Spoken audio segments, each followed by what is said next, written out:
Tonight I share a story of faith, hope, and a church united. You guys know that I've been having a lot of trouble the last 3 days with something new, something unknown, but trouble breathing. I typically like to breathe, so not being able to was quite scary. I've been going through a lot this summer, and I've been praying a lot this summer. I've been praying through it all. There have been many times I'm very weak, and I mean spiritually. A lot of struggles that I've been going through spiritually.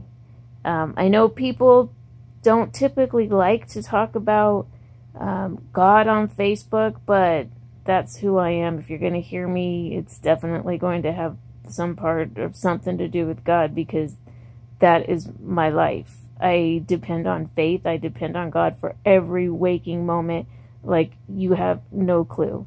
And it's only gotten stronger this summer because I've had so many struggles. So today I share a part of my faith that some may not understand, but if you don't know the Catholic faith, I invite you just to listen to it and just be open to it. If anything, at least a good story. I don't know. But I think, you know, the Catholic faith is judged a lot, not because of the beliefs, but because of what people don't understand.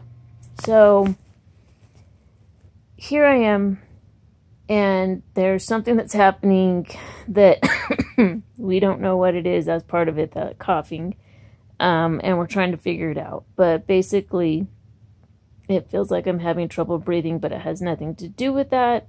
But we don't know what it is. So my doctor is leaning towards something called costochondritis.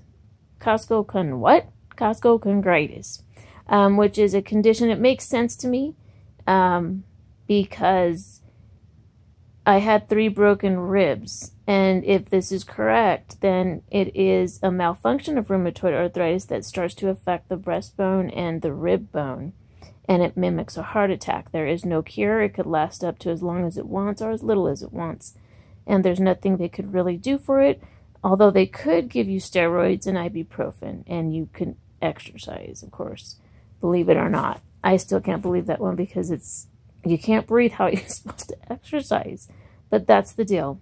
So last night, yesterday, my sister came over because I was in a panic because I really wanted to call 911 because I was very scared, because that's how bad my breathing was. So here I was, unable to breathe, and my sister had to watch it. I didn't tell many people about it.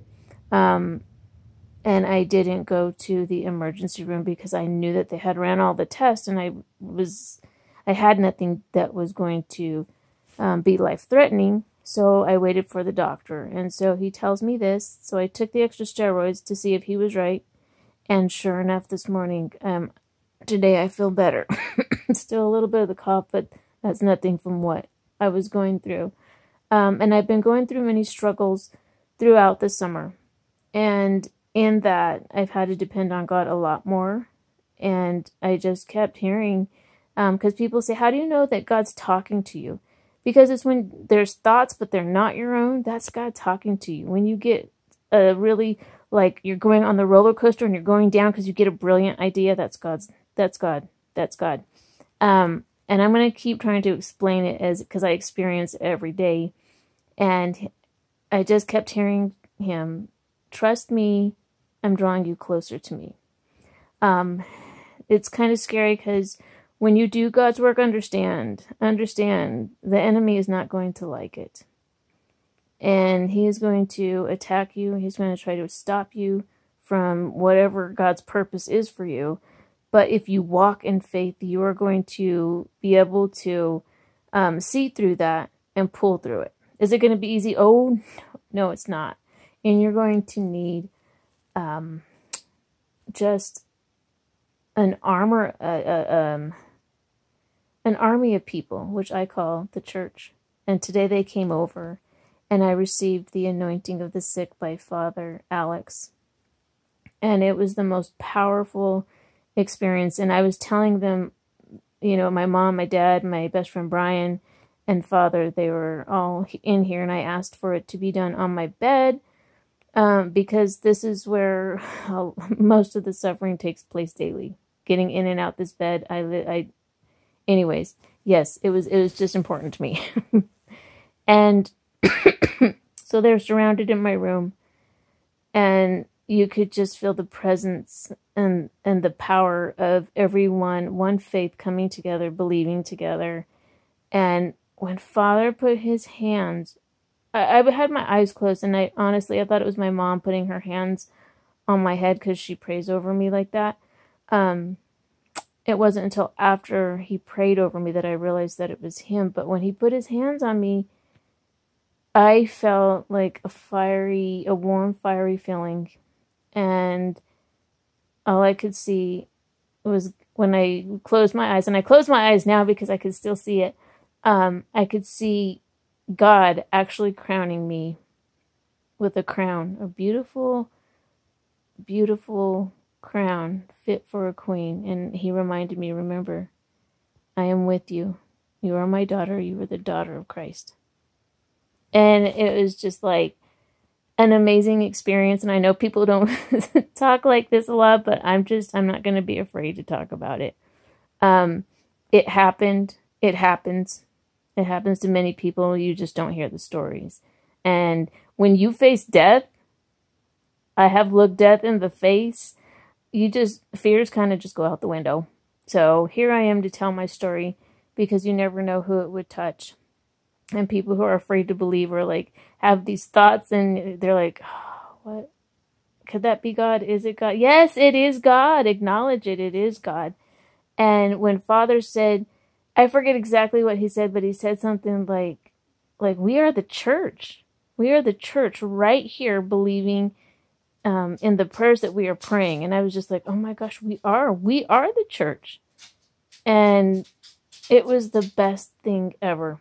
And at the end of the day, I had to realize I had one of the best days ever today. I don't think I was in pain today. I coughed a little. I didn't lose my breath too much. And it was like I was alive. I was living. I don't know. Anyways, I'm excited. I'm excited because even though I know I've been struggling, I just know that this road this summer has been so difficult. I just have this great feeling that something amazing is about to happen. I don't know what it is, but let this be the testimony. Something great is about to go down, because the enemy just doesn't want it to happen, but I'm just pushing through. It's not hard. I have wanted to give up. I'm like, I don't want to live like this. I don't. It is so hard to wake up in pain every single day and know that I have to get up. I have to walk through it. I have to exercise.